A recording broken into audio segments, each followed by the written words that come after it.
Assalamualaikum warahmatullahi wabarakatuh. Anak-anak, apa kabar? Alhamdulillah. Mudah-mudahan semuanya dalam keadaan sehat walafiat ya. Bersyukur pada Allah. Salawat dan salam semoga selalu tercurah pada Nabi Muhammad Sallallahu Alaihi Wasallam. Baik, kita lanjut ceritanya ya. Kita lanjutkan kisah perjalanan Nabi Muhammad Sallallahu Alaihi Wasallam dan kaum muslimin ketika hijrah dari kota Mekah menuju kota Yathrib atau kota Madinah. Betul sekali. Kemarin kita mengetahui bahwa penduduk Madinah, penduduk Mekah yang hijrah menuju kaum muslimin yang dari Mekah hijrah menuju Yathrib atau Madinah itu disebut muhajirin, ya, kaum muhajirin, orang-orang yang berhijrah. Sedangkan kaum Ansor adalah orang-orang atau kaum muslimin sahabat Rasulullah yang ada di kota Madinah. Nah, kenapa disebut Ansor? Ansor itu artinya para penolong. Nah, maka disebut Ansor, mereka menolong agama Allah. Dan ternyata ini skenario Allah.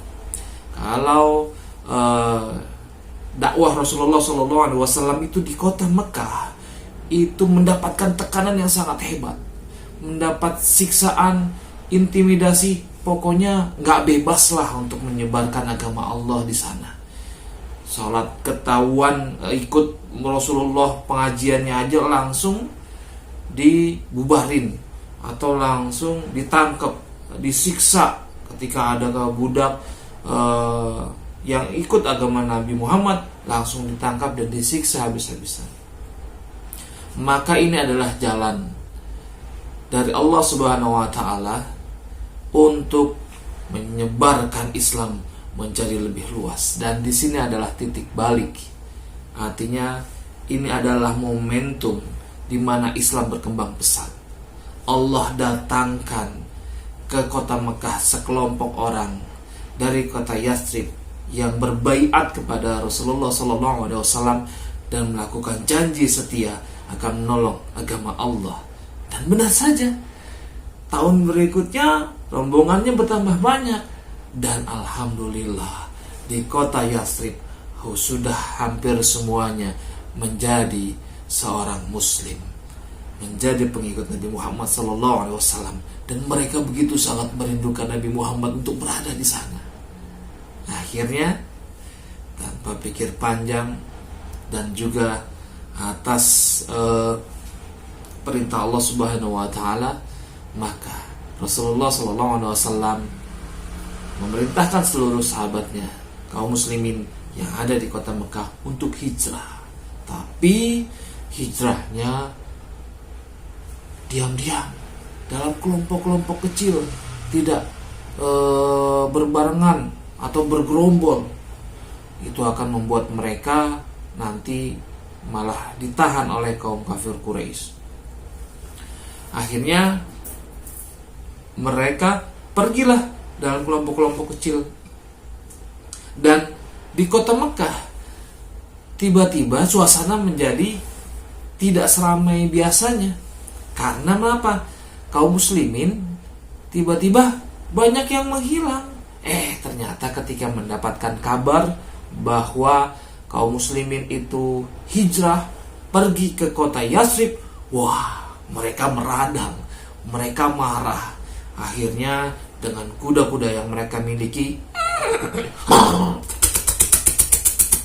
mereka mencoba untuk mengejar. Kaum muslimin berusaha untuk bersembunyi di balik-balik bukit-bukit pasir agar tidak tertangkap. Tapi kata pembesar dari kaum kafir Quraisy tersebut, mereka tangkap saja, tidak boleh ada yang dibunuh. Kalau dibunuh, wah, bisa-bisa nanti kaumnya atau sukunya, anggota keluarganya bisa balas dendam, nanti bisa terjadi perang saudara atau perang suku yang besar ya di kota Makkah. Maka mereka diperintahkan untuk udah tangkap saja, iming-imingi, kasih duit, kasih harta, biar mereka kembali lagi ke Mekah, biar mereka kembali lagi menyembah berhala-berhala itu. Gitu katanya. Kalau mereka tidak mau, sudah penjarakan, siksa dengan keras, katanya. Tawarin suruh kembali, dikasih duit, tapi kaum muslimin,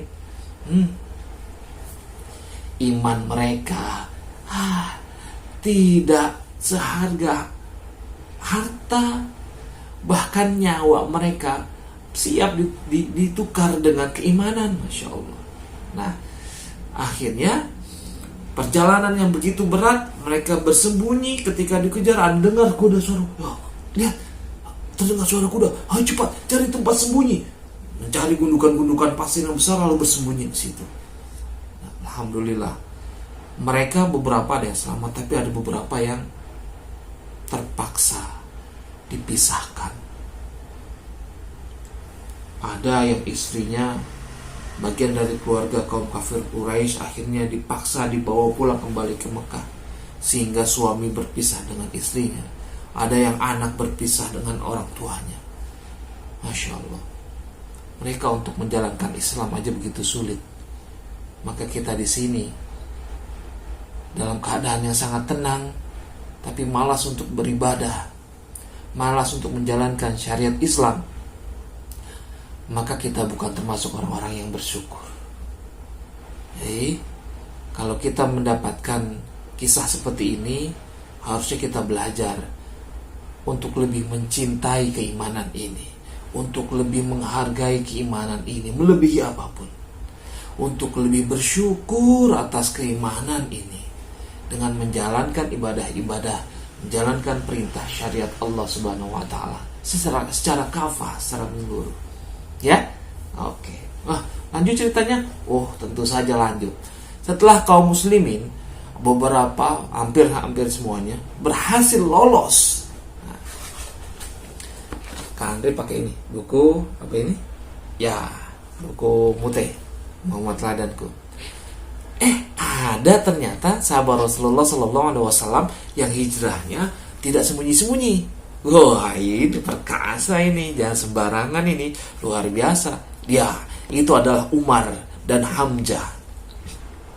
Ketika Umar ini mau berangkat hijrah, nah, pada saat itu yang tersisa adalah Rasulullah, Abu Bakar, Ali, Hamzah, Umar, dan beberapa orang yang tidak berhasil menemukan cara untuk meloloskan diri, untuk kabur dari kota Mekah. Nah, ketika Abu Bakar mau berhijrah dan dia minta izin kepada Rasulullah, "Ya Rasul, izinkan aku hijrah saat ini juga." Tapi kata Rasulullah SAW bilang, "Jangan tergesa-gesa dulu. Mungkin saja Allah memerintahkan aku berhijrah dengan disertai seorang kawan." Jadi, manutlah, mengikut, patuh terhadap perintah Rasulullah SAW, Rasulullah menunggu wahyu dari Allah Subhanahu wa taala. Maka Umar pun tidak berhijrah pada saat itu. Tapi Hamzah mendapatkan izin dari Rasulullah SAW untuk berangkat hijrah bersama orang-orang yang tidak berhasil lolos, karena semua bagian keluar dari kota Mekah itu sudah dikepung. Dengan gagah perkasanya Hamzah nggak sembunyi-sembunyi dia mah. Siapa yang berani melawan Hamzah?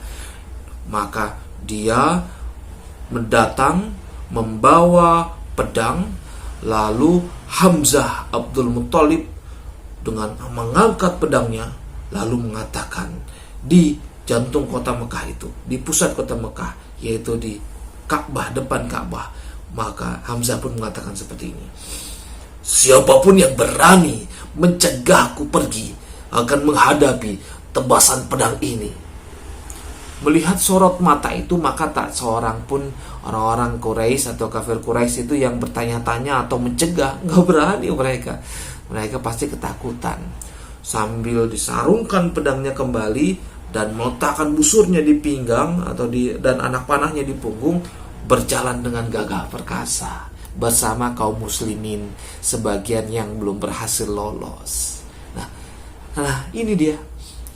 Jadi kaum muslimin yang satu ini, sahabat Rasulullah SAW yang satu ini memang sangat pemberani, karena memang memiliki kemampuan melebihi orang-orang Mekah pada umumnya. Nah, jadi ketika kita memiliki keimanan dan memiliki kemampuan dan keberanian melebihi, maka kita harus menjadi seorang pembela Islam. Jangan ragu untuk membela Islam.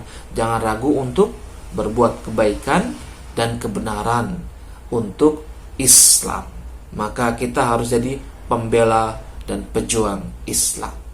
Nah, mantap, Masya Allah. Berjalan lenggang kangkung dengan santai saja, santuy jalan.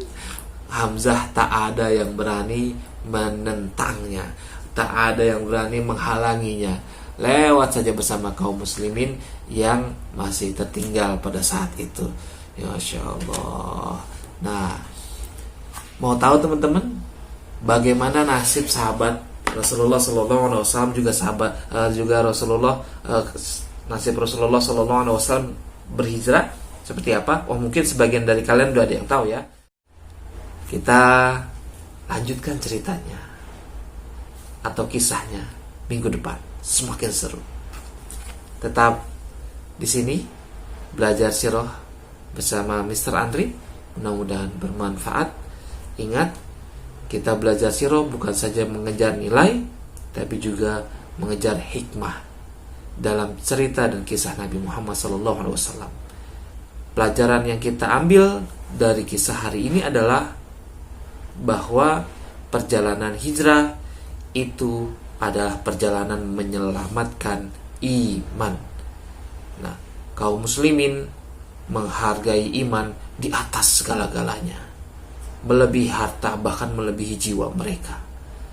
Mereka bersedia meninggalkan harta, meninggalkan kehidupannya di Mekah, kota kelahirannya, agar dapat menyelamatkan iman mereka, bisa beribadah dengan tenang dan mengembangkan dakwah Islam.